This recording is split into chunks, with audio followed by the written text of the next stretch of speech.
Pour commencer ce temps de culte, je lis dans le livre de l'Apocalypse, au chapitre 5, versets 11 à 14. Je regardai et j'entendis la voix de beaucoup d'anges autour du trône, avec celle des êtres vivants et des anciens. Leur nombre était des dizaines de milliers, 2 fois 10 000, des milliers de milliers. Ils disaient d'une voix forte, « L'agneau qui a été immolé est digne de recevoir puissance, richesse, sagesse, force, honneur, gloire et bénédiction. » Et toutes les créatures du ciel, sur la terre, sous la terre et sur la mer, tout ce qui s'y trouve, je les entendis qui disaient « À celui qui est assis sur le trône et à l'agneau la bénédiction, l'honneur, la gloire et le pouvoir à tout jamais. » Et les 4 êtres vivants disaient « Amen » et les anciens tombèrent pour se prosterner. C'est avec ces paroles de l'apôtre Jean que je voudrais vous accueillir ce matin au nom du Seigneur. Aujourd'hui, pour ce temps de culte, en communion avec toutes les églises en France et en Suisse, de nombreuses églises consacrent cette journée à l'information et à la prière pour l'Église persécutée de par le monde. C'est bien sûr avec nos frères et nos sœurs de par le monde qui connaissent bien des tribulations, comme l'Église à laquelle s'adressait l'apôtre Jean dans l'Apocalypse, que nous voulons vivre ce temps de culte en communion. Ce texte biblique que nous venons de lire, c'est de l'apôtre Jean. Il est écrit, ce livre de l'Apocalypse, à l'église persécutée de son temps, une église sous la croix, comme on dit. Ce livre de la Bible présente le Christ comme l'agneau immolé, mais vivant et ressuscité au matin de Pâques. Cet agneau immolé, mais vivant, qui siège sur son trône de gloire pour les siècles des siècles et que nous venons adorer en ce jour, en communion avec l'Église universelle. Je souhaitais rappeler cela parce que, à travers toutes les souffrances que vivent nos frères et nos sœurs persécutés, nous pouvons nous rappeler également que c'est le même agneau immolé et ressuscité et vivant et glorieux et victorieux qu'ils adorent avec nous. Je vous invite à vous lever pour louer le Seigneur.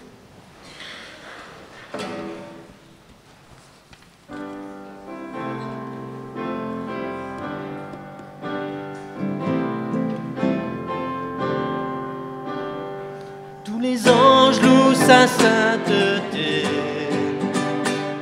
l'univers crie sa majesté, chantons gloire et puissance, force et louange à l'agneau immolé, à l'agneau immolé. Les ténèbres ont reculé devant l'œuvre de la croix, devant l'agneau immolé, et le sang versé pour moi. Tous les anges louent sa sainteté, l'univers crie sa majesté, chantons gloire et puissance, force et louange à l'agneau immolé, à l'agneau immolé. De la vie qu'il a donnée à la vie qui brûle en moi, tant d'amour et à jamais la reconnaissance au roi. Tous les anges louent sa sainteté, l'univers crie sa majesté, chantons gloire et puissance, force et louange à l'agneau immolé, à l'agneau immolé. Vivant, vivant, puissant, puissant, vivant, Dieu vivant, puissant, tout puissant, Dieu vivant, Dieu tout puissant, Dieu vivant, Dieu tout-puissant, tous les anges louent sa sainteté. L'univers crie sa majesté. Chantons par et puissance, force et louange à l'agneau immolé. À l'agneau immolé. Je vous invite à reprendre place. Je vous invite à poursuivre ce moment d'adoration à l'écoute du psaume 145. C'est une prière de louange et un cri de détresse vers Dieu. Un psaume de l'Église sous la croix. J'ai une version français courant. Mon Dieu, toi le roi, je veux proclamer ta grandeur, t'exprimer ma reconnaissance éternelle. Je veux le faire tous les jours et t'acclamer sans fin. Le Seigneur est grand, infiniment digne d'être loué, et sa grandeur est sans borne. Que chaque génération annonce à la suivante ce que tu as fait et lui raconte tes exploits. Je veux parler de ta majesté, de ta gloire, de ta splendeur, et faire le récit de tes merveilles. Qu'on parle de ta puissance redoutable. Je veux énumérer tes hauts faits, qu'on rappelle tes grands bienfaits et qu'on proclame avec joie ta fidélité. Le Seigneur est bienveillant et compatissant, patient et d'une immense bonté. Le Seigneur est bon pour tous, son amour s'étend à tous ceux qu'il a créés, et tout cela te loue, Seigneur. Que tes fidèles t'expriment leur gratitude, qu'ils parlent de ton règne glorieux, qu'ils disent de quoi tu es capable. Ils apprendront ainsi aux humains tes exploits et la glorieuse majesté de ton règne. Ton règne est un règne éternel, ton pouvoir dure à travers tous les siècles. Le Seigneur tient fidèlement ses promesses, tout ce qu'il a fait est marqué de sa bonté.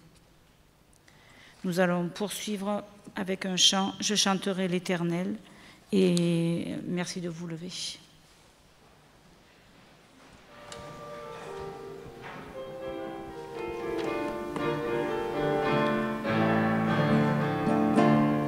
Je chanterai l'Éternel tant que je vivrai. Je chanterai l'Éternel. Je célébrerai mon Dieu tant que j'existerai. Je célébrerai mon Dieu. Je chanterai l'Éternel tant que je vivrai. Je chanterai l'Éternel. Je célébrerai mon Dieu tant que j'existerai. Je célébrerai mon Dieu. Que mes paroles lui soient agréables, lui soient agréables.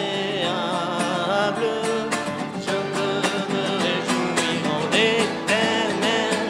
Je chanterai l'Éternel tant que je vivrai. Je chanterai l'Éternel. Je célébrerai mon Dieu tant que j'existerai. Je célébrerai mon Dieu.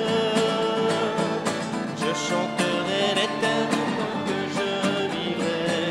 Je chanterai l'Éternel. Je célébrerai mon Dieu tant que j'existerai. Je célébrerai mon Dieu.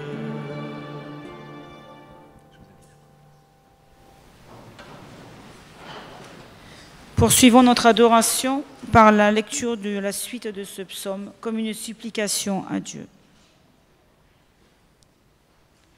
Le Seigneur soutient tous ceux qui sont tombés. Il remet debout tous ceux qui fléchissent. Tous les regards fixés sur toi, attendant que tu leur donnes à manger au moment voulu. C'est toi qui ouvres ta main et qui satisfais les besoins de tout ce qui vit. La fidélité du Seigneur apparaît dans tout ce qu'il entreprend, sa bonté dans tout ce qu'il fait. Le Seigneur est proche de ceux qui l'appellent, de tous ceux qui sont sincères en l'appelant. Il répond aux demandes de ses fidèles. Il les sauve dès qu'il entend leurs appels. Le Seigneur protège tous ceux qui l'aiment, mais il élimine tous les méchants. Que ma voix chante la louange du Seigneur, que tout ce qui vit pour toujours, l'unique vrai Dieu. que tout ce qui vit, remercie pour toujours l'unique vrai Dieu. Amen. Oui, ce psaume dit, il entend l'appel de ceux qui crient vers lui. Et comme un écho à ces paroles, je voudrais vous inviter à chanter un psaume de la Réforme, sans doute un des plus chantés pendant les temps des persécutions, durant les guerres de religion en France. Je vous lis les premières paroles de ce cantique. Il dit « À toi, mon Dieu, mon cœur monte, en toi, mon espoir est mis. Serai-je couvert de honte au gré de mes ennemis ?» Je vous invite à vous lever pour chanter 3 strophes de ce beau cantique.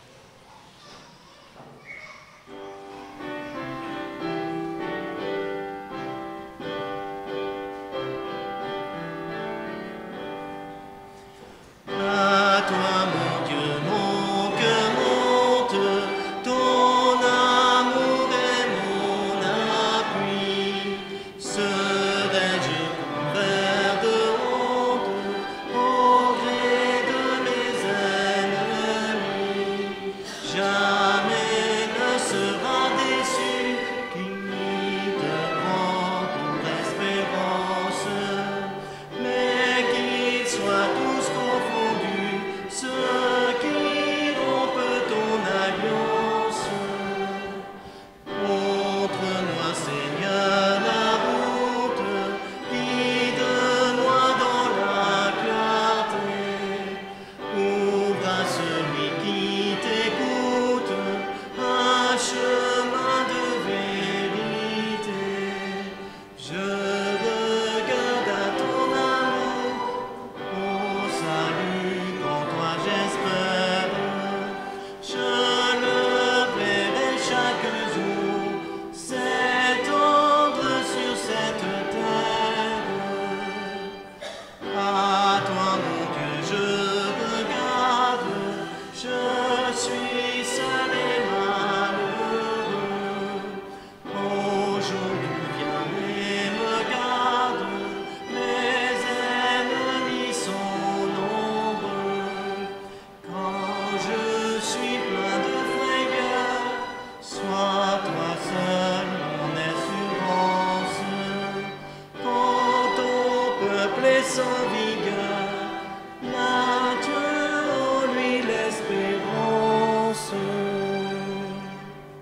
Je vous invite à reprendre place.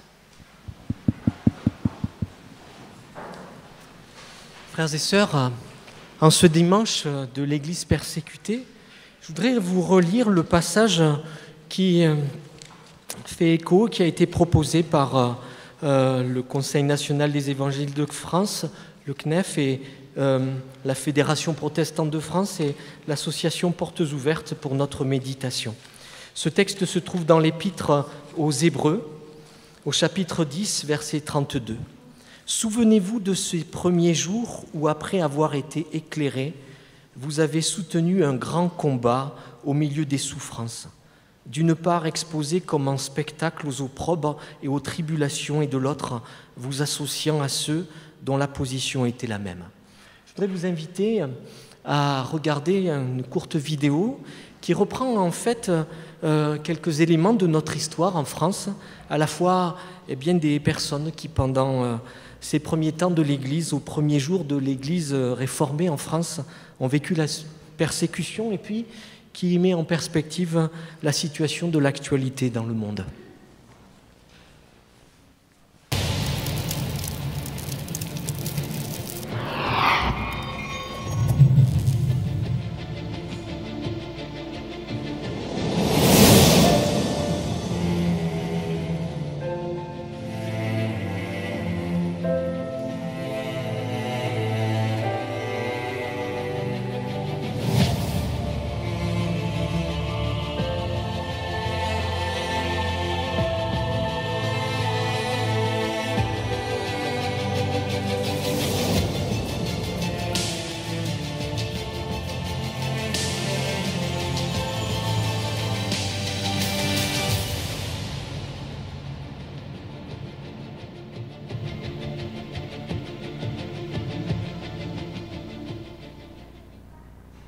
Laissez-moi vous raconter mon histoire. Je crois en Jésus, dans un pays où ma foi est illégale, j'ai été arrêtée et enfermée pendant des années parce que j'ai refusé d'abandonner ce en quoi je crois. Je suis devenue un symbole politique de lutte pour la liberté de religion et aussi un symbole de résistance pour les chrétiens persécutés. Je suis enfermée depuis 1730. Je suis enfermée depuis 2010. Je suis Marie Durand, hier en France. Je suis Asia Bibi, aujourd'hui au Pakistan. Laissez-moi vous raconter mon histoire. Je veux être un témoin de Jésus dans ma vie de tous les jours pour mon entourage. Mais je suis né dans un pays où le blasphème est passible de mort. Un jour, mes concitoyens se sont rassemblés en foule contre moi en m'accusant à tort de blasphème. Ils m'ont traîné, battu, humilié et m'auraient tué si les autorités n'étaient pas intervenues. Je suis l'apôtre Paul, hier à Jérusalem. Je suis Awais Kamar, aujourd'hui au Pakistan. Laissez-moi vous raconter mon histoire. Je suis prise dans une guerre politique et religieuse et visée à cause de ma foi. Comme des centaines de milliers de compatriotes, j'ai été forcée de m'enfuir dans un pays voisin. J'avais une belle maison, un bon métier, une vie confortable et j'ai dû tout quitter pour me retrouver à vivre sous des tentes indéfiniment, sans savoir si je pourrais un jour retourner dans ma ville pour reconstruire ma maison. Je suis Marie Bénézek, huguenote française hier. Je suis reine, chrétienne irakienne aujourd'hui. Malgré la pression des autorités de mon pays, j'ai décidé de continuer à élever la voix pour annoncer le message de Dieu. J'étais arrêtée et enfermée sans jugement dans des conditions inhumaines, faisant affront aux droits de l'homme. Je suis le prophète Jérémie, hier, qui a connu l'enfermement dans une citerne. Je suis la chanteuse Hélène Perran, aujourd'hui, qui a connu l'enfermement dans un conteneur en Érythrée. Parce que la police a trouvé une Bible chez moi, j'ai été arrêté avec toute ma famille et condamné à une vie d'enfermement, de torture, d'humiliation et de travaux forcés. Je suis l'un des 3500 Français huguenots envoyés aux galères hier. Je suis l'un des 40 000 chrétiens nord-coréens en camp de travaux forcés aujourd'hui. Parce que j'ai abandonné la religion de mon pays pour suivre Jésus-Christ. J'ai été flagellé en public de 40 coups de fouet selon la loi religieuse en vigueur. Je suis l'apôtre Pierre, hier en Israël. Je suis Sophia aujourd'hui, en Somalie. Depuis que nous sommes devenues chrétiennes, moi et ma sœur avons dû faire face quotidiennement aux discriminations dans notre village. Un jour, les villageois se sont rassemblés pour nous agresser. भौणी को मारिले तांको गाँ लोक मैंने समस्त आसिक बहुत मारिले तापरे तांको मु उद्धार करे पाई गली मते मारिले आ जते बेले मते मारी मारी नेले तापरे सेठी मते भी एते बड़ बड़ टेंगारे मते एठी मारले आ पत्र एतिकरे मते एठी चेछिले सेते बेले जते बेले मते चेचु छंती सेते बेले मु कहली हालेलुया प्रभु तुमर गौरव हो आने तो किसी जान ना से प्रभु एम क्षमा कर बोली मु कहली हाथ टेकिकी तापरे से माने कहले आमे किसी जानी ना आमे जानी जानी आमे जीशु को बड़िया तुमको आमे तुमको मारुछु आ तुमे कौन एमती हसुच तुमे आमे एते पत्र रे चेची दौच तुमे हसुच कि प्रकार लगुच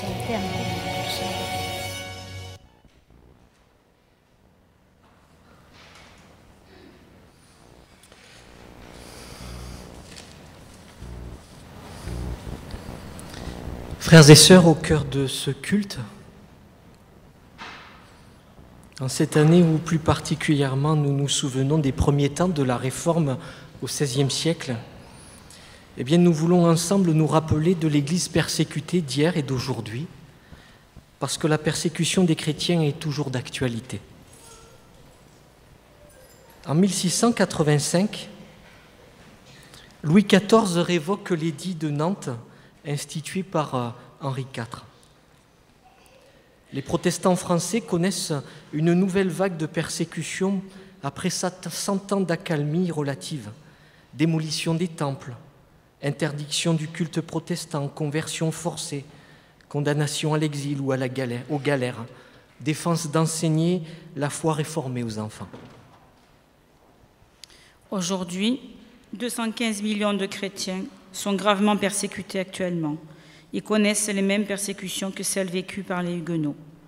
Selon l'Index mondial de persécution des chrétiens 2017, la Corée du Nord, la Somalie, l'Afghanistan et le Pakistan sont les pays où les chrétiens sont le plus persécutés aujourd'hui. Vous avez une carte affichée. De 1685 à 1765, on estime qu'entre 200 000 et 300 000 protestants quittent la France. Ils trouvent asile dans des pays refuges, aux Pays-Bas, en Grande-Bretagne, en Suisse, en Allemagne. Cet exode bouleverse profondément la société française, d'un point de vue économique et religieux. Le nombre de chrétiens réfugiés explose en 2017. En Irak, 100 000 chrétiens ont quitté leur pays depuis 2014. En Syrie, plus de 300 000 ont aussi pris le chemin de l'exil depuis 2011. Au Nigeria et au Cameroun, des milliers de chrétiens ont fui la violence de Boko Haram. Voyez, la devise de Louis XIV, c'était un seul roi, une seule loi, une seule foi. Entre 1675 et 1700, plus de 4000 édits, arrêts et ordonnances sont prononcés et exécutés contre les protestants français. La devise des nationalistes indiens au pouvoir en Inde aujourd'hui, une seule nation, un seul peuple, une seule culture, une seule religion. 7 États de l'Union indienne ont adopté cette loi anti-conversion sous la pression des nationalistes qui tentent de faire accepter cette loi au niveau fédéral. Les protestants sont obligés de vivre leur foi de manière clandestine. Ils se retrouvent dans les forêts hier, les garrigues, les grottes.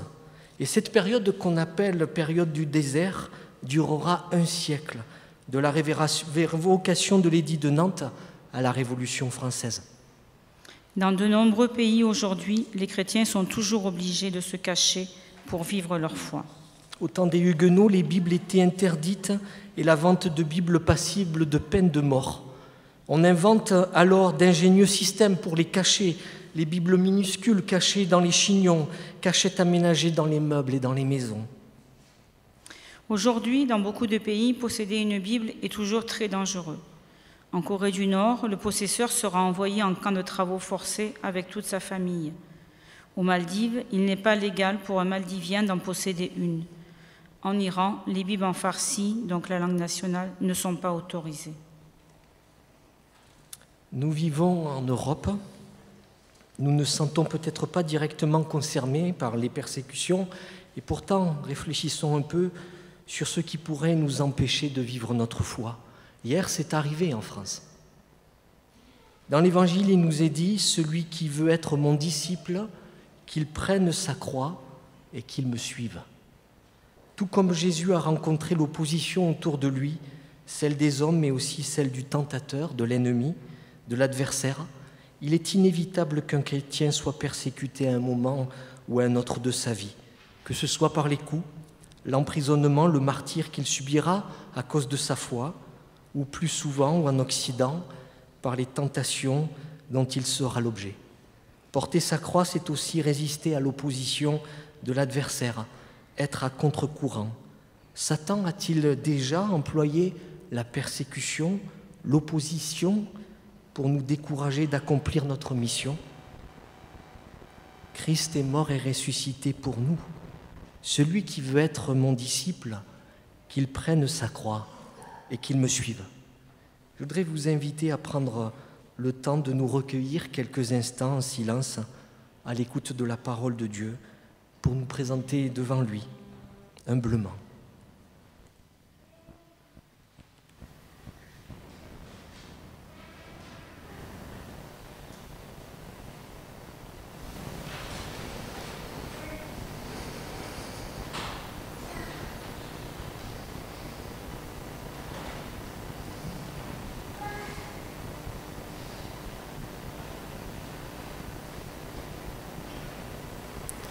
Seigneur, tu connais les tentations que nous avons à traverser chacune et chacun. Toi-même, tu as été tenté par Satan. Tu as été persécuté par lui et tu as répondu par la parole. Viens au secours de notre fragilité, de notre faiblesse, de notre péché. Renouvelle-nous par ton esprit puissions-nous saisir l'épée de l'Esprit, qui est la parole de Dieu. Amen. Je vous invite à vous lever pour entendre à nouveau des paroles qui viennent de Dieu, des paroles de grâce que Dieu nous a acquises en Jésus-Christ, lui qui est mort pour nos offenses et qui est ressuscité pour notre justification. Dieu a tellement aimé le monde qu'il a donné son Fils unique, Jésus, pour que tout homme qui croit en lui ne périsse pas, mais qu'il ait la vie éternelle. Dieu n'a pas envoyé Jésus pour juger le monde, mais pour que le monde soit sauvé par lui. Qui croit en lui a choisi la vie, n'est pas jugé. Nous accueillons la grâce de Dieu sur nous et je vous invite à chanter cette victoire au Seigneur de la vie. Amen.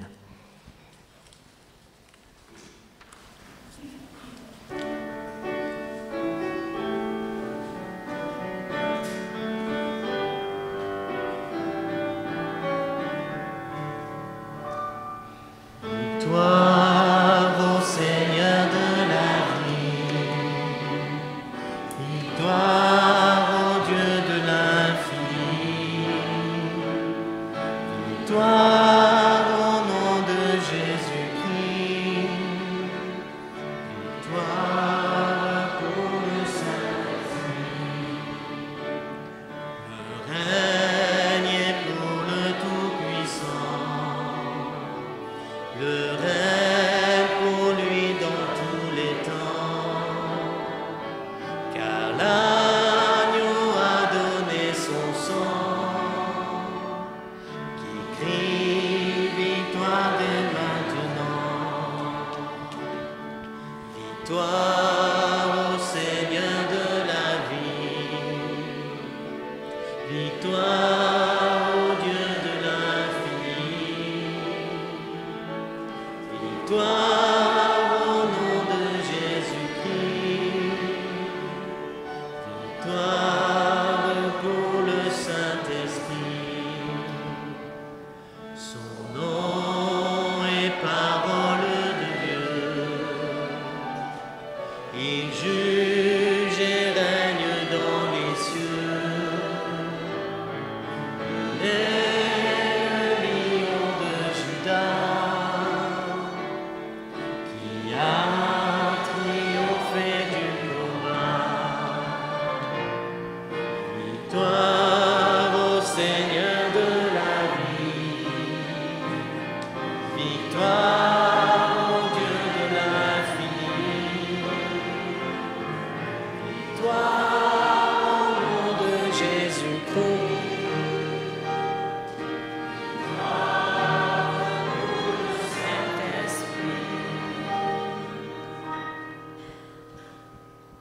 Je vous propose de lire ensemble la confession de foi et de prendre le temps de lire lentement. Voilà. Alors, nous croyons en Dieu le Père, créateur du ciel et de la terre. Nous croyons en Jésus-Christ, son Fils, notre Seigneur. C'est par lui que Dieu a été dans les cieux et sur la terre. Il est la tête du corps que constitue l'Église. C'est en lui que commence la nouvelle vie. Le Christ est mort pour nos péchés. Le Christ est mort pour nos péchés. Il a été enseveli. Il est revenu à la vie le 3e jour, comme l'avaient annoncé les Écritures. Si nous sommes morts avec lui, nous vivrons avec lui. Si nous restons fermes, nous régnerons avec lui. Nous croyons en l'Esprit Saint. Il y a un seul Esprit. L'Esprit donne la vie. L'Esprit de Dieu affirme lui-même à notre esprit que nous sommes enfants de Dieu. Amen. Et je vous propose de rester debout pour chanter Christ est roi.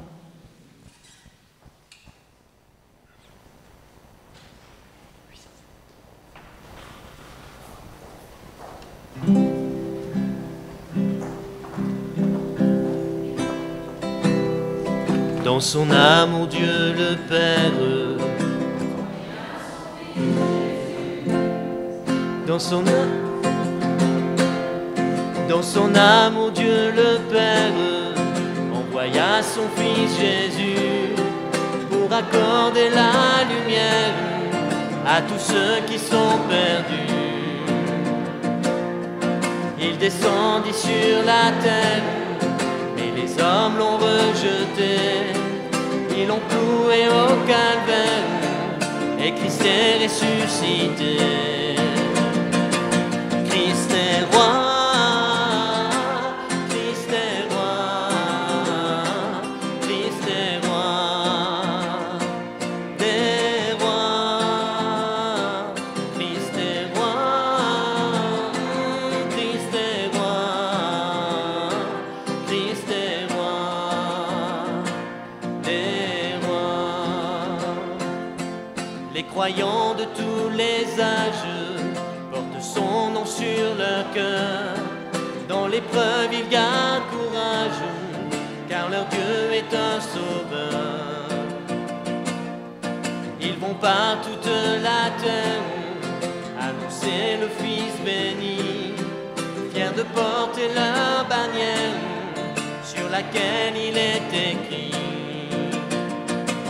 Christ est roi, Christ est roi, Christ est roi des rois.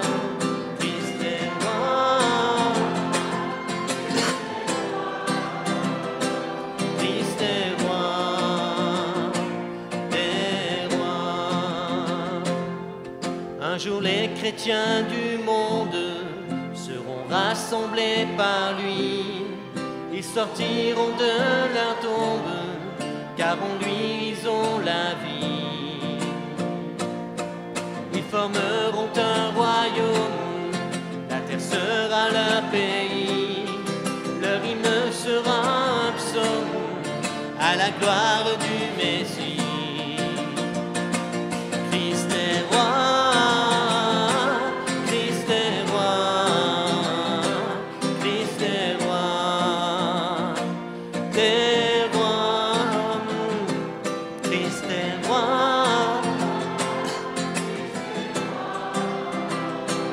Christ est roi des rois. Je vous invite à reprendre place. C'est à présent le moment de l'offrande, l'occasion aussi de manifester très concrètement que Christ est le roi de nos vies, le roi de nos biens. L'apôtre Paul déclarait aux Corinthiens que chacun de vous, le premier jour de la semaine, offre ce qu'il aura pu épargner. Et nous aussi, nous voulons offrir maintenant nos dons pour le service de l'Église.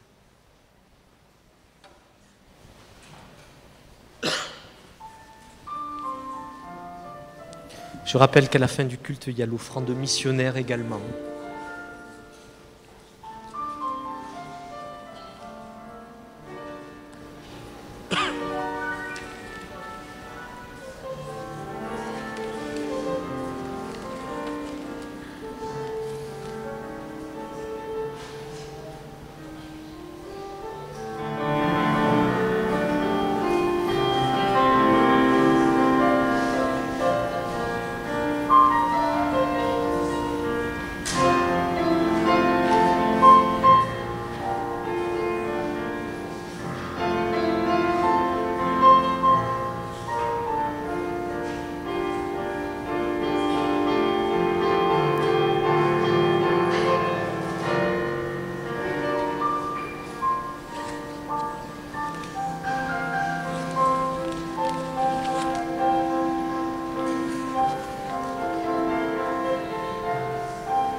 Nous venons prendre le temps de prier ensemble pour les offrandes.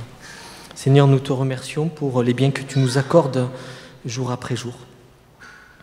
Et c'est bien que tu nous donnes et que tu nous permets de pouvoir avoir au quotidien, alors que d'autres ont été dépossédés de leurs biens à cause de leur foi. Eh bien, nous voulons t'en remettre une partie, qu'elle puisse servir à l'annonce de la bonne nouvelle, à l'édification de ton peuple.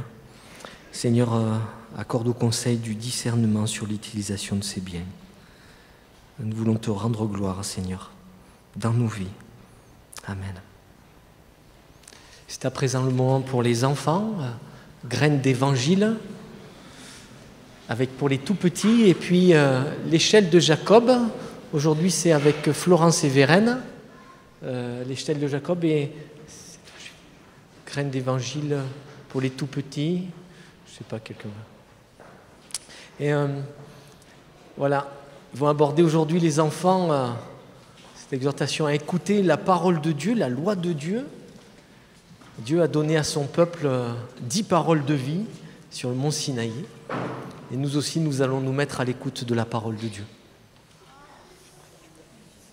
Je vous invite à la prière pour les enfants. Seigneur, nous te remercions pour chacun de ces enfants, pour leur présence au sein de ton Église, de ton peuple. Merci pour le peuple de l'Alliance, parce que tu les connais chacun par leur nom, tu les as appelés, ils sont précieux à tes yeux. Et nous te remercions pour celles et ceux qui se lèvent pour le ministère d'enseignement auprès des enfants. Nous te remettons chacune de nos familles également, nos enfants, nos petits-enfants, te demandant pour nous-mêmes aussi d'être des éducateurs, de pouvoir transmettre cette bonne nouvelle autour de nous. Dans le nom de Jésus. Amen.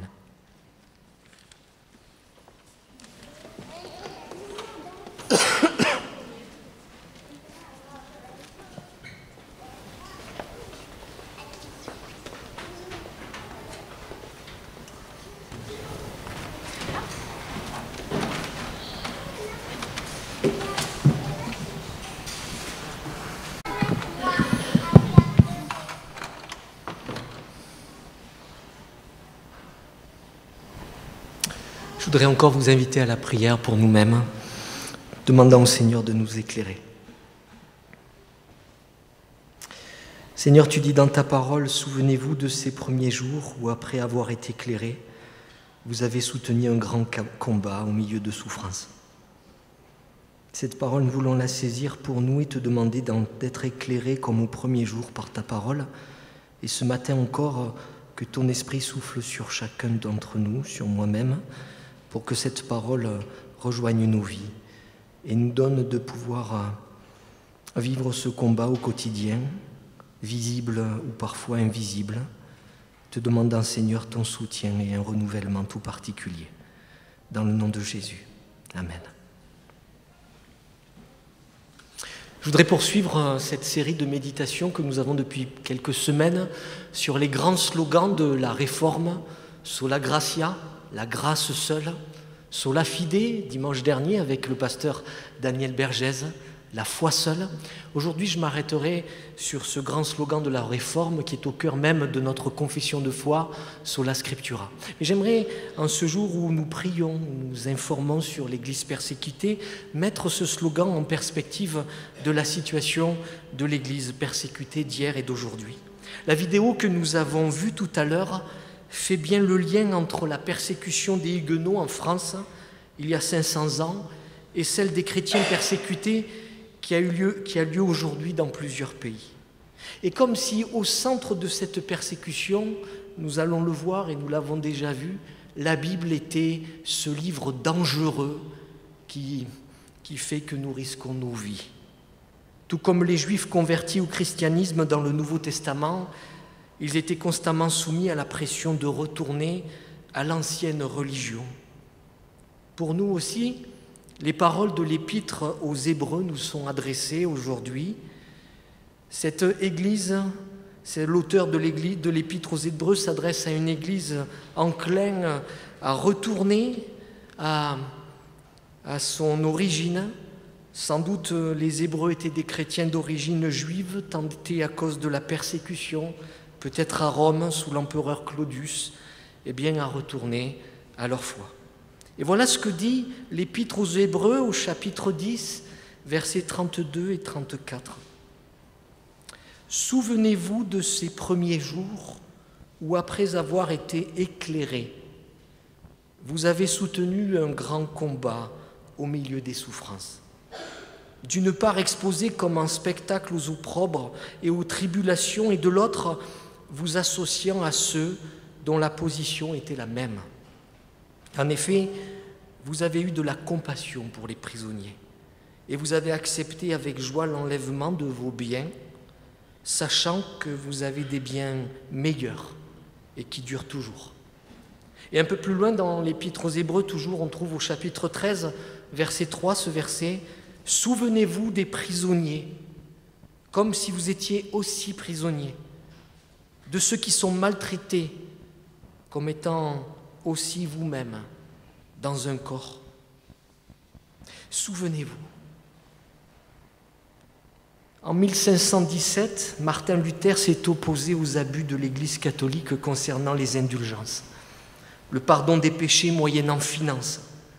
En venant afficher ses thèses sur la porte de l'église de Wittenberg, cet événement n'est que le point de départ de plusieurs années de réformes durant lesquelles beaucoup de chrétiens ont été persécutés, nous le voyons encore tout à l'heure. Nous pouvons nous rappeler que la France a été un pays de persécution, y compris ici à Aix-en-Provence. Il n'y a qu'à lire l'extrait de la lettre de Jean Calvin qu'il a écrit à notre Église qui en témoigne. Si aujourd'hui nous avons la liberté d'avoir un lieu de culte, et nous y avons travaillé avec Robert il n'y a pas très longtemps pour expliquer comment les protestants ont eu un lieu de culte en pays d'Aix, si nous avons le droit de lire notre Bible, d'ouvrir notre temple, c'est quand, par la grâce de Dieu, des huguenots, des protestants français ont souffert pour avoir ces droits. Je voudrais vous donner 3 exemples parmi nos précurseurs dans la foi en France. Philibert Hamelin, on a oublié son nom peut-être. C'était un ancien prêtre français, devenu protestant. Il a mis en place une imprimerie de Bibles à Genève. Et quand il est retourné en France, il a été condamné à mort et tué en 1557 à Bordeaux. Nicolas Ballon, vous le connaissez? J'ai un peu cherché quand même. Il a fait plusieurs voyages de contrebande entre la Suisse et la France pour passer des Bibles. Il a été arrêté et tué en 1556 à Poitiers. Il faisait le métier de colporteur. Je ne sais pas s'il y en a qui pratiquent ce métier parmi vous. En tout cas, je m'interroge des fois si je le pratique. Marin Marie. Il a été brûlé en 1559 sur une place à Paris. Il a été jugé coupable d'avoir apporté des Bibles en France. La réforme protestante a apporté à tous la liberté de lire la Bible. Et nous le savons, Martin Luther a traduit la Bible en allemand et cette réforme a été l'impact pour qu'on puisse traduire la Bible en langue vernaculaire, pour que l'on puisse la transmettre avec l'effet de l'imprimerie de façon plus générale. Une Bible dans chaque foyer. Aujourd'hui, ça nous paraît tellement évident d'avoir une ou plusieurs Bibles. Je ne sais pas combien j'ai de Bibles à la maison. En tout cas, j'en ai un certain nombre. Je crois pourtant qu'en 2017, nous faisons face à de grands problèmes en rapport avec la Bible. Dans les pays libres comme le nôtre, nous avons la Bible, mais nous ne la lisons pas. Et je le dis pour moi-même en premier lieu, même en tant que pasteur. Elle n'est plus notre référence. Elle ne fait plus toujours autorité. Par contre, dans certains pays de persécution, on voudrait tellement pouvoir lire la Bible, mais on n'en possède pas, et on n'en possède même pas dans sa propre langue. Écoutez ce témoignage de Somalie, 2e pays dans l'index mondial de persécution des chrétiens. Un homme a été arrêté et tué par le groupe islamiste Al-Shabaab quand ils ont découvert qu'il transportait 25 Bibles. Étrange coïncidence, ça me rappelle ce témoignage de Marin Marie en 1559, qui a été arrêté et tué pour la même raison. Et la question c'est, pourquoi la Bible est-elle toujours interdite dans certains pays en 2017 ? Pourquoi est-elle autorisée en France? Y a-t-il dans la Bible des passages susceptibles de vous causer des ennuis au travail? Peut-être au lycée? Auprès des non-chrétiens? L'Épître aux Hébreux nous donne un élément de réponse à cette question. Un peu au chapitre 4, il nous est dit « La parole de Dieu est vivante, efficace, plus tranchante qu'une épée, quelconque à deux tranchants, pénétrante jusqu'à partager âme et esprit. Elle juge les sentiments et les pensées du cœur. » J'ai un secret à vous dire, la Bible est un livre dangereux. Parce qu'elle suscite l'espérance chez ceux qui recherchent Dieu avec sincérité de cœur. La Bible détourne ses lecteurs d'une vie inutile vouée à la perdition. C'est un livre dangereux parce qu'elle révèle à chacun son état de pécheur et l'unique solution, le salut par grâce, la liberté qui se trouve en Jésus-Christ. Alors que ferons-nous si un jour, en France à nouveau, la Bible est interdite?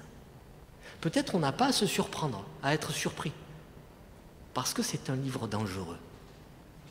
Et déjà, on voit que dans certains endroits, petit à petit, les choses s'immiscent comme si, finalement, on ne pouvait pas avoir une Bible. J'ai posé une question aux enfants, et, il y a quelques années, il y avait une campagne qui existe encore, c'est « Osez le dire ». C'est le Conseil national des évangéliques de France qui a initié cela. J'ai posé cette question, tu étais là Sylvie, je crois, c'est « Est-ce que c'est autorisé à l'école de prier ?»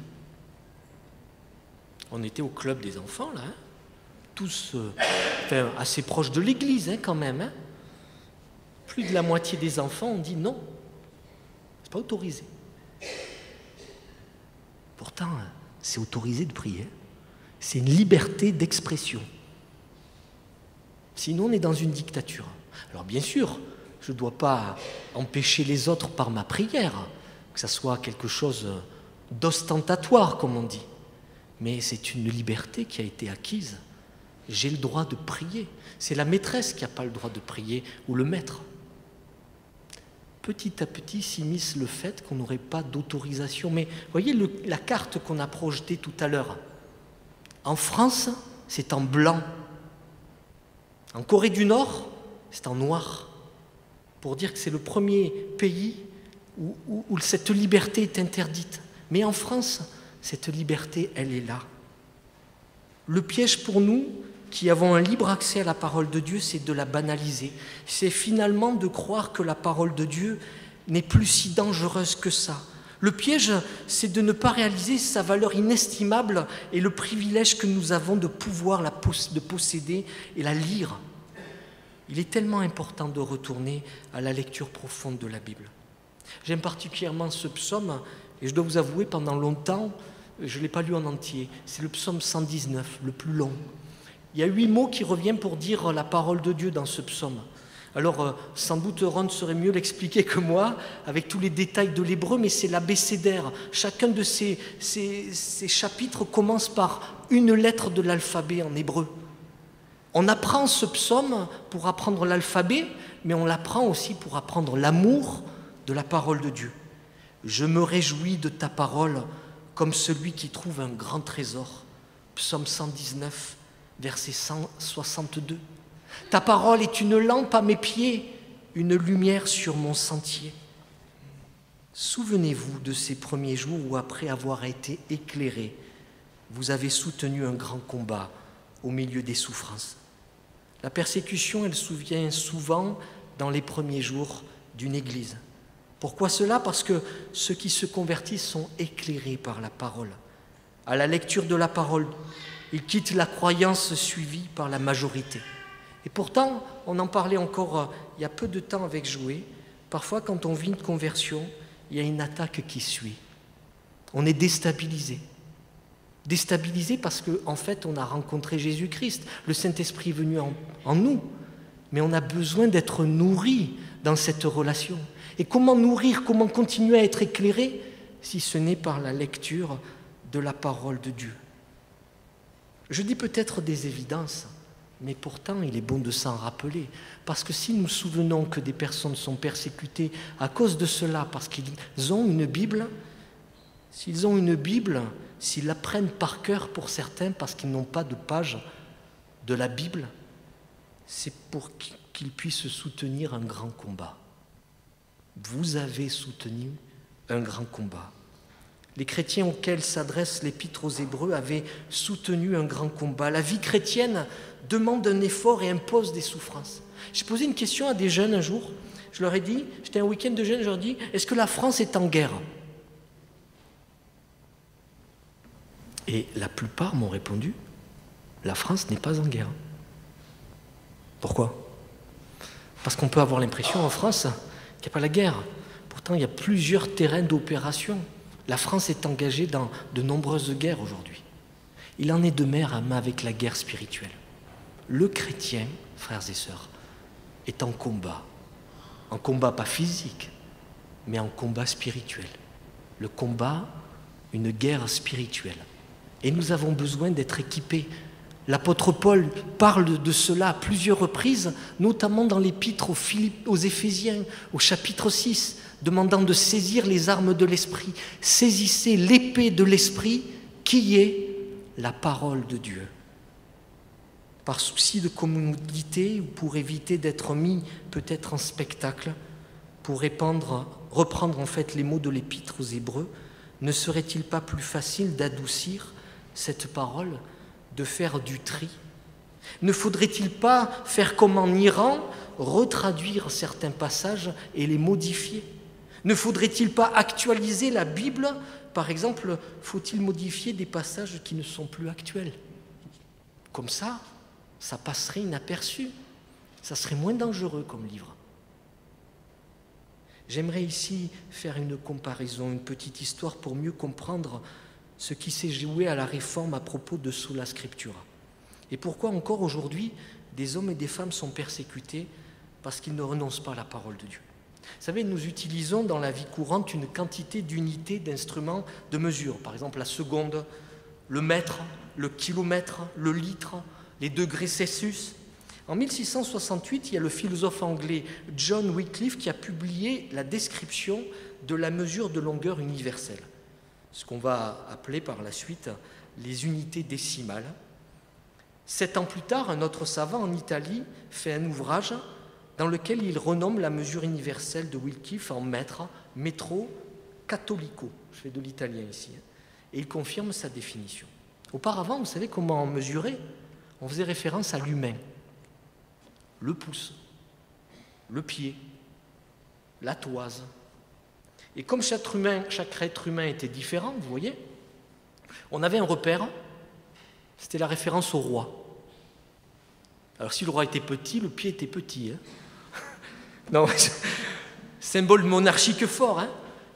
En pleine période révolutionnaire, on a donc décidé de supprimer toute référence à un homme particulier. On a choisi un étalon non humain, unique. Mais vous voyez ce qui s'est passé avec le mètre, doit nous donner à réfléchir. Quelle est l'unité de mesure utilisée pour l'âme, pour la relation avec Dieu?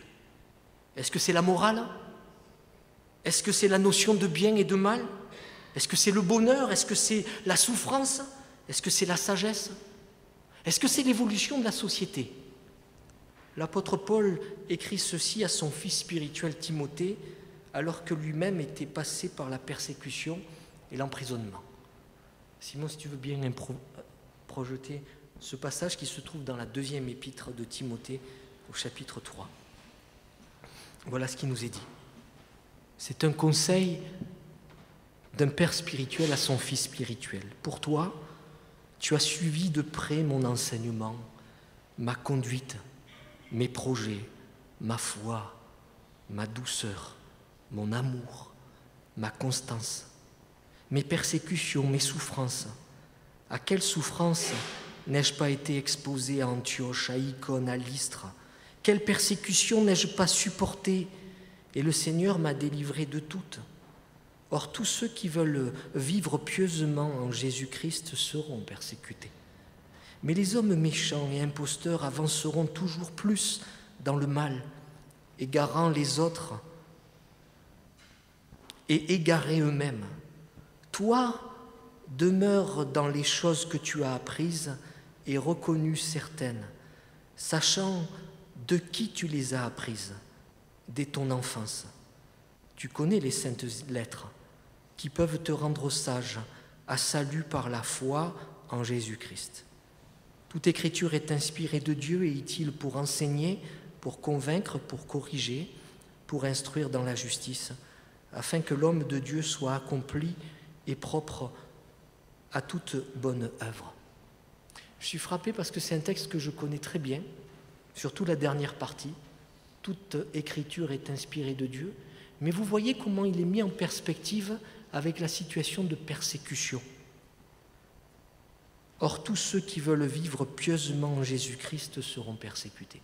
Alors je t'exhorte à serrer la parole de Dieu dans ton cœur afin de ne pas pécher contre Dieu, comme dirait le psaume 119. Et vous voyez, le psaume 119, on ne sait pas trop bien qui l'a écrit, il fait partie de ces 50 psaumes qu'on dit l'auteur est inconnu, mais ce qu'on sait, c'est que ce jeune auteur a rencontré des oppositions. Des princes ont beau s'asseoir et parler contre moi, ton serviteur médite tes statuts. Des princes me persécutent sans cause. Je lis ici le psaume, le verset 161. Des orgueilleux imaginent contre moi des faussetés. Moi, je garde de tout mon cœur tes ordonnances. Je lis ici le verset 69. Des orgueilleux inventent contre moi des mensonges, dit la traduction du Semeur. Mais moi, de tout mon cœur, je suis fidèle à tes décrets. Frères et sœurs, tout au long de l'Écriture, on découvre que Dieu a donné constamment la parole de Dieu. Sa parole s'est révélée pour éclairer, pour guider, pour conduire face à ce combat. L'expression « sola scriptura » désigne ce principe selon lequel la Bible est l'unité de mesure de notre relation avec Dieu, de notre vie. L'autorité ultime à laquelle les chrétiens et l'Église se soumettent pour la foi, et la vie chrétienne.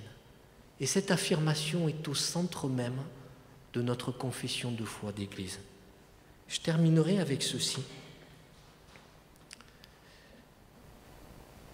On vit quand même une grande difficulté. Moi, je me souviens quand j'allais en Cévennes, j'ai des cousins qui sont en Cévennes, quand j'allais chez eux, j'étais étonné, ils étaient au fin fond d'une vallée, sans télévision. Ils avaient une connaissance, une culture, mais inimaginable. Mon cousin, il a appris à lire dans la Bible, par la Bible.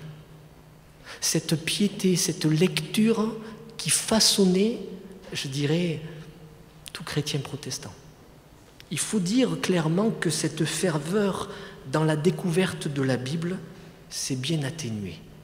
Et l'Église persécutée a quelque chose à nous dire en ce sens-là, à nous interpeller. Est-ce que nous avons à cœur de prendre la parole de Dieu pour la méditer gratuitement? Je vous l'ai dit peut-être une fois, moi je me suis retrouvé à un moment dans mon ministère où je prenais la Bible uniquement par utilité. Je la prenais parce que je devais préparer une étude biblique, parce que je devais préparer une prédication. À partir de quel moment je prends la parole de Dieu gratuitement parce que je veux vivre une relation avec Dieu et que je sais qu'il y a un combat qui est difficile? Gratuitement. Je veux entendre Dieu me parler et lui parler, me nourrir de cela. Je pense à 2 aides pour y parvenir et c'est par là que je terminerai. Les guides de lecture. Ces guides que l'on trouve avec ou sans commentaire nous proposent pour chaque jour un passage biblique à lire. Et le fait de savoir que cette même lecture est faite le même jour par toute une communauté de lecteurs peut devenir un encouragement pour nous à être ou à devenir fidèles dans cette pratique. C'est pour cela que chaque année, je vous propose un défi pendant le temps de l'Avent. Cette année, ça sera le défi Jean, lire ensemble un évangile. Mais si vous avez l'habitude de prendre un lecteur, continuez ce que vous faites. L'important, c'est d'avoir la bonne habitude, de se nourrir régulièrement de cette parole. Je pense également à la lecture en groupe. Il me semble qu'un obstacle sérieux à la lecture des Écritures, c'est qu'on se sent seul parfois, désemparé, devant cet ouvrage imposant qu'est la Bible. Et je vous rappelle que dans l'Église des premiers siècles, il n'y avait du reste aucun moyen d'avoir accès aux Écritures. C'est assez récent, une Bible dans chaque maison. Quand Paul écrivait une lettre, il en envoyait un exemplaire à une église, et pour en bénéficier, il fallait donc se réunir et lire cette lettre ensemble, et on transmettait cette lettre à une autre église. Vous l'avez compris, je fais partie de ceux qui pensent que la sola scriptura ne doit pas rester une belle formule seulement, mais en perspective de l'Église persécutée, elle doit s'incarner dans la vie des lectrices et des lecteurs que nous sommes. Nous avons un privilège inimaginable. Le trésor de la parole est à portée de main. Demandons à l'Esprit de nous éclairer et de nous donner les forces de saisir cette nourriture, ce moyen de grâce. Je terminerai en vous relisant cette exhortation de l'apôtre Paul à Timothée. Pour toi, tu as suivi de près mon enseignement, ma conduite, mes projets, ma foi, ma douceur, mon amour, ma constance, mes persécutions, mes souffrances. Tous ceux qui veulent suivre pieusement en Jésus-Christ, vivre pieusement en Jésus-Christ, seront persécutés. Mais les hommes méchants et imposteurs seront toujours plus dans le mal, égarant les autres et égarés eux-mêmes. Toi, demeure dans les choses que tu as apprises et reconnues, certaines, sachant de qui tu les as apprises.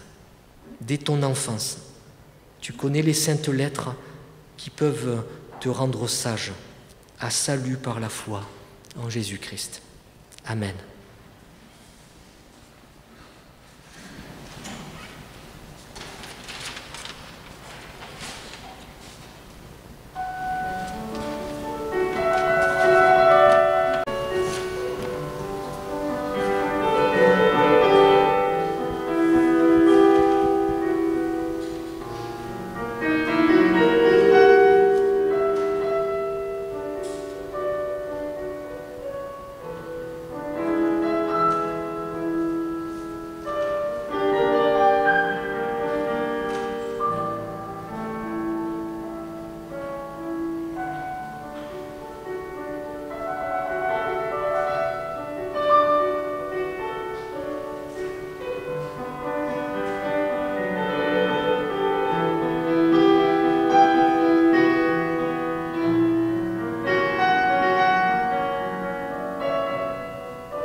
Comme est quoi cette prédication, je voudrais vous inviter à chanter ce cantique qui dit « Dans ta parole, ô Dieu, je puise force et vie ». Nous pouvons nous lever pour chanter.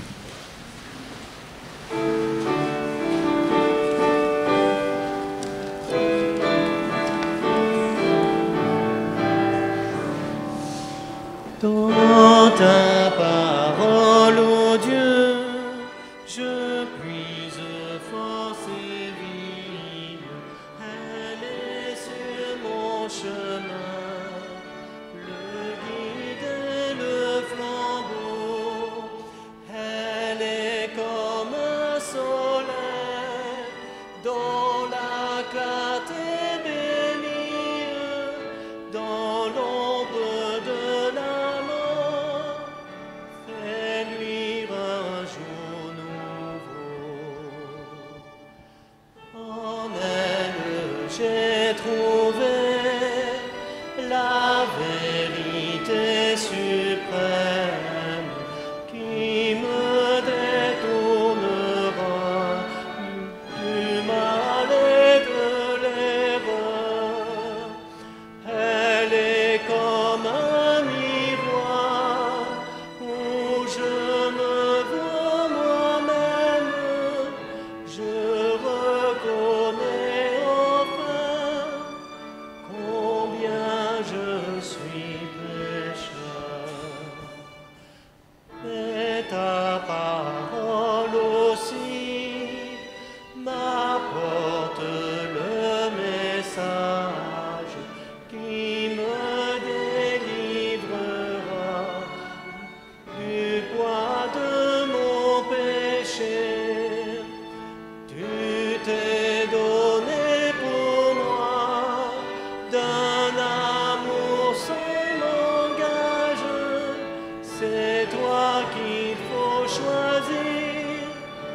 vous invite à reprendre place.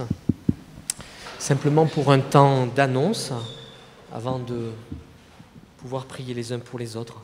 Pour la semaine, je voudrais simplement vous rappeler que ce soir, nous avons le culte du soir. Pardon, tu peux remettre juste avant. Le culte du soir aura pour thème « Pourquoi avez-vous peur ?» Je rappelle que le projet du culte du soir est de pouvoir inviter nos amis. C'est une soirée de témoignage. Nous aurons comme témoin le pasteur Samuel Telliano, qui est étudiant en master à la faculté Jean Calvin et qui est pasteur en Guinée.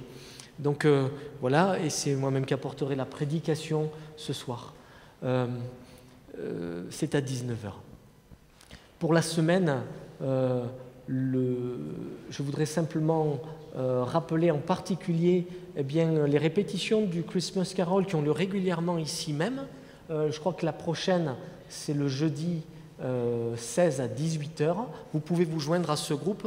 Florence y était hier et je crois qu'il y avait 25 personnes. Et pour cette année, c'est moi qui apporterai la prédication pour le Christmas Carol qui a lieu à la cathédrale Saint-Sauveur comme chaque année. C'est le 3 décembre. Voilà, un week-end bien chargé et l'occasion de vivre un temps missionnaire. Ça introduit pour nous l'offrande missionnaire qui va avoir lieu, puisqu'on aura l'occasion d'accueillir Christian Grandouillet. Louise ne peut pas être présente parce qu'elle est aux États-Unis actuellement, mais ce n'était pas simple de pouvoir prévoir un créneau où Christian est en France, et il sera là pour plusieurs moments. Il sera là l'après-midi, le samedi après-midi au presbytère. Ça sera de 15h à 16h30, on aura un goûter qui suivra, un temps de partage sur son ministère. Christian a traduit avec toute une équipe la Bible en tamajak, en berbère, et il continue un travail avec la Wycliffe de traduction. Je vous encourage à venir le rencontrer, pouvoir poser nos questions. Voilà plus de 25 ans que nous soutenons ce couple dans le cadre de l'effort missionnaire de notre Église. Je ne rentrerai pas ce matin sur tous les efforts, mais nous avons 5 engagements missionnaires dans l'Église. Et l'offrande qui a lieu tous les 2 mois, le 2e dimanche du mois, sert notamment à soutenir Christian et Louise. Donc samedi à 15h au presbytère, ce moment avec Christian. Et puis dimanche, le matin, il sera au culte à Lambesc, parce qu'il faut savoir que Christian, au début de l'église de Lambesc, a desservi cette communauté avec le pasteur Charles Nicolas. Et donc c'était un petit clin d'œil pour la communauté de Lambesc. Mais pour le samedi après-midi, nous aurons également des personnes de Berre et de Lambesc qui viendront nous rejoindre. Et le dimanche, Sadia nous prépare un couscous kabyle. Alors pour le repas, simplement, c'est un repas fraternel. On aura Christian aussi qui partagera avec nous un moment. Ce sera peut-être un temps convivial à la fin du repas ou pendant le repas. Je voudrais juste donner les informations. Je vais renvoyer quand même un mail. Il faut s'inscrire pour le repas pour qu'on puisse savoir combien on va être pour l'organisation du repas. Et puis, ce qui vous est demandé, c'est simplement de porter un dessert, une boisson. L'entrée et le plat principal seront préparés par Sadia. Il y a Florence également dans l'équipe et nous recherchons, juste après le moment avec Christian, des personnes qui voudraient vers 5h30 donner un coup de main pour préparer le repas, parce que le couscous se préparera la veille. J'espère rien avoir oublié parce que Florence m'a donné les consignes, mais voilà. Et je termine en vous disant que dimanche, nous aurons également le café d'accueil à 9h30 avec, comme d'habitude, pour le 3e dimanche du mois. L'Église réformée accueille le synode régional et je serai présent pour un moment aussi convivial avec l'Église réformée. Il se retrouve au 1000. Je ne voudrais rien oublier, simplement vous dire que l'étude biblique à Gardanne reprend et je m'en réjouis. Ça sera ce lundi dans la salle de la paroisse catholique. Voilà, on se retrouve à 18h à Gardanne. Quelqu'un avait quelque chose à me dire? Oui, Paul.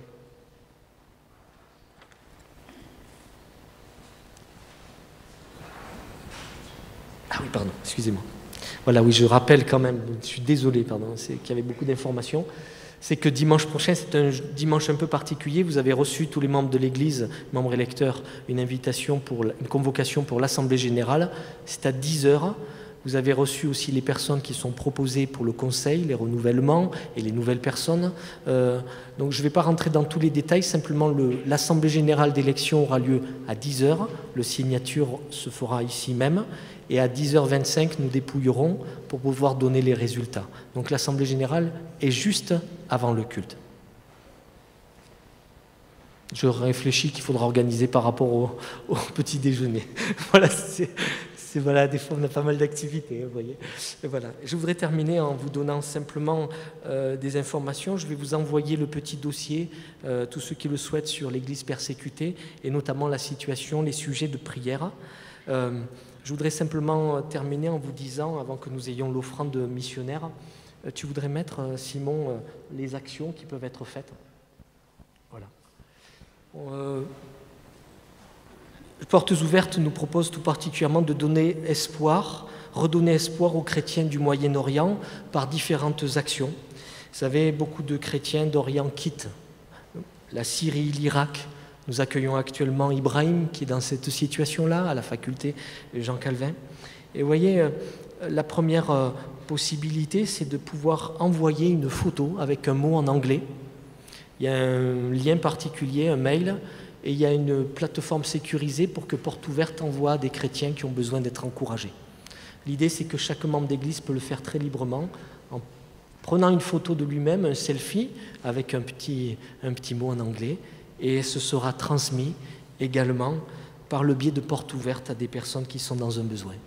La deuxième action qui est menée par Portes Ouvertes, c'est plutôt vis-à-vis des responsables d'église, des pasteurs, et nous en parlerons au Conseil, c'est de pouvoir signer une pétition à l'intention des députés. Il y a quelques années, en 2015, 50 000 signatures avaient permis de rassembler aussi des députés pour une réunion particulière pour les sensibiliser à la situation des chrétiens d'Orient. Voilà. Et bien sûr, soutenons nos frères et nos sœurs dans la prière. Je voudrais vous inviter tout particulièrement à un temps de prière. Nous aurons après l'offrande de missionnaires. Nous pouvons prendre le temps de prier les uns pour les autres. Je terminerai ce moment de prière, mais sentez-vous libre de faire monter vers Dieu votre intercession, et tout particulièrement pour nos frères et nos sœurs qui sont dans d'autres pays, qui n'ont pas les mêmes libertés. Prions ensemble.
Amen.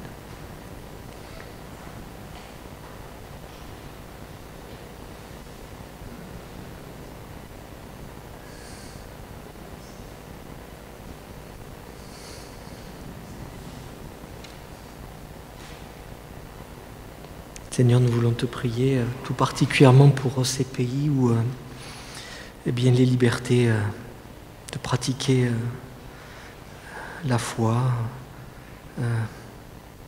de pratiquer librement une lecture de la Bible, de pouvoir se rendre au culte est interdit. Bien, Seigneur, je voudrais te remettre la Corée du Nord en particulier, je voudrais te remettre ce pays de Centrafrique qui vient d'être complètement déchiré, on en parlait encore il y a peu de temps. Je voudrais te remettre ceux qui sont blessés, ceux qui vivent des souffrances inimaginables que nous ne pouvons pas comprendre non plus, réaliser tellement nous avons de privilèges ici en France. Te demandant, Seigneur, de soutenir nos frères et nos sœurs qui sont éprouvés, ceux qui ont perdu un être cher à cause de leur foi en toi, ceux qui sont emprisonnés, Seigneur, ceux qui ont été arrêtés, ceux qui doivent se cacher peut-être sans rien dire, ceux qui ne peuvent pas lire leur Bible librement, te demandant, Seigneur, un soutien tout particulier. Je voudrais te remettre nos frères et nos sœurs, comme nous y invite Porte Ouverte du Moyen-Orient, en te demandant un soutien tout particulier pour ces frères et ces sœurs qui quittent leur pays d'origine. Je voudrais te remettre tout particulièrement notre frère Ibrahim que nous accueillons ici, te demandant de le soutenir et de le bénir. Nous voulons te prier, Seigneur, que des chrétiens se lèvent aussi pour manifester, pour témoigner, pour soutenir ces autres chrétiens de par le monde. Nous voulons te prier pour nos autorités, te demandant de les rendre sensibles à cette situation et que tu permettes que la paix s'établisse à nouveau dans ces pays. Tu vois, tant de situations, cela nous dépasse, mais nous croyons que tu es un grand Dieu, un Dieu tout-puissant qui peut agir au-delà de ce que nous demandons ou même pensons. Grand Dieu, nous te bénissons. Nous proclamons comme en début de ce culte que tu es l'agneau immolé, le vainqueur, le vivant, le ressuscité, et qui siège sur le trône de gloire. Amen. Je vous invite à un temps d'offrande avant de recevoir l'exhortation et la bénédiction. Ce temps d'offrande est pour la mission, pour les différentes œuvres missionnaires que notre Église soutient.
Je vous invite à vous lever pour recevoir l'exhortation de la part de Dieu.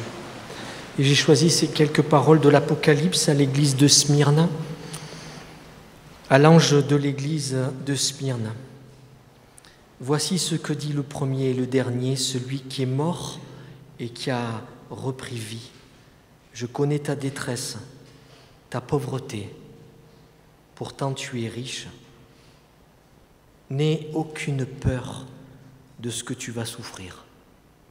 Le diable va jeter quelques-uns d'entre vous en prison pour que vous soyez mis à l'épreuve. Vous connaîtrez la détresse pendant 10 jours. Sois fidèle jusqu'à la mort et je te donnerai la couronne de la vie. Le Seigneur vous bénit et vous garde. Le Seigneur fait resplendir sur vous sa lumière et vous accorde sa grâce. Le Seigneur tourne sa face vers vous et vous donne la paix. Amen. Nous chantons un dernier cantique. À toi nos cœurs, nos vies, Christ notre roi.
Dimanche à tous.